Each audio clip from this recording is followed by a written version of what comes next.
बिस्मिल्लाहिर्रहमानिर्रहीम अल्लाहुम्मा सल्ली अला मुहम्मदिन व आलिहि व इत्रतिहि बियदि कुल्ली मालूमिन लका। अस्सलाम वालेकुम तमाम ख़वातीन व हज़रात और मेरे अजीज़ तलबा व तलबात।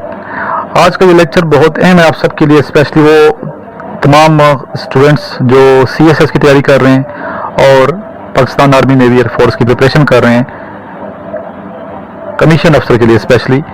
तो उनको चाहिए कि इस लेक्चर को सुनें। उनसे ये क्वेश्चन पूछा जा सकता है कि ECL क्या है, किन लोगों का नाम ECL में डाला जाता है, ECL किस चीज़ का मुखफ़फ़ है और ECL में नाम क्यों डाले जाते हैं, किस वजह से डाले जाते हैं और कौन नाम डाल सकते हैं। ठीक है, ये बड़े अहम क्वेश्चन हैं और आज हमारी जो ऑनलाइन क्लास चली इसमें मैंने स्टूडेंट से पूछा था ये क्वेश्चन, तो उधर तो खैर किसी स्टूडेंट को मालूम नहीं था, तो मैंने सोचा कि इस पर अलग से मैं एक वीडियो बना के अपने स्टूडेंट्स की रहनुमाई कर दूंगा। तो बेटा सबसे पहले ये क्वेश्चन है कि ECL क्या है।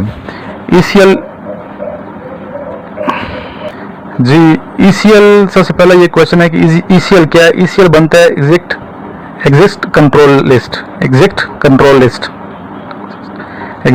लिस्ट क्या चीज़ है ये पाकिस्तान का खारजा सरहदी निज़ाम है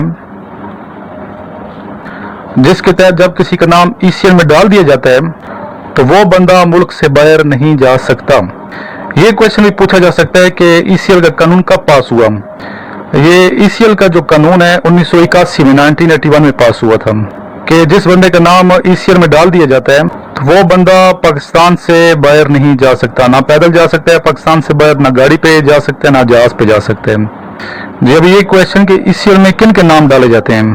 ECL में हर उस शख्स का नाम डाला जाता है जिस शख्स का नाम करप्शन में हो, जिसने अपने इख्तियारात का गलत इस्तेमाल किया हो, वो मुलजिम जो दहशतगर्दी या संगीन जराइम में मुलविस हो, या वो लोग जिन्हें अदालत ने बाहर जाने से रोका हुआ हो। इसके अलावा और भी वजूहात हो सकती हैं। जी, अभी ये क्वेश्चन कि ECL में नाम कौन डालता है।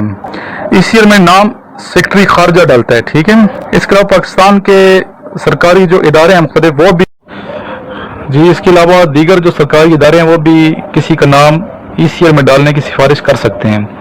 तो बेटा ये मैंने आपको मुख्तसर सी वीडियो बना के समझाने की कोशिश की है। ECL के बारे में मैं उम्मीद करता हूँ कि ये वीडियो आपके लिए अहम साबित होगी।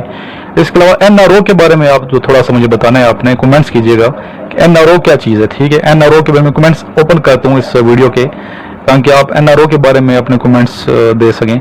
NRO पे भी हम इंशाल्लाह वीडियो बनाएंगे। ठीक है, अपना ख्याल रखिएगा, दुआ में याद रखें और जो नोट्स इनिशियल टेस्ट ISB के मेरे से मंगवा लें और नए नोट्स पढ़ें। पुराने नोट्स जो लड़कों ने शेयर किए होते हैं तस्वीरें बना के या फिर PDF की शक्ल में, उसको बिल्कुल नहीं पढ़ना, उसका फ़ायदा नहीं होगा आपको। ठीक है, एक मतलब दुरूद शरीफ पढ़ लें।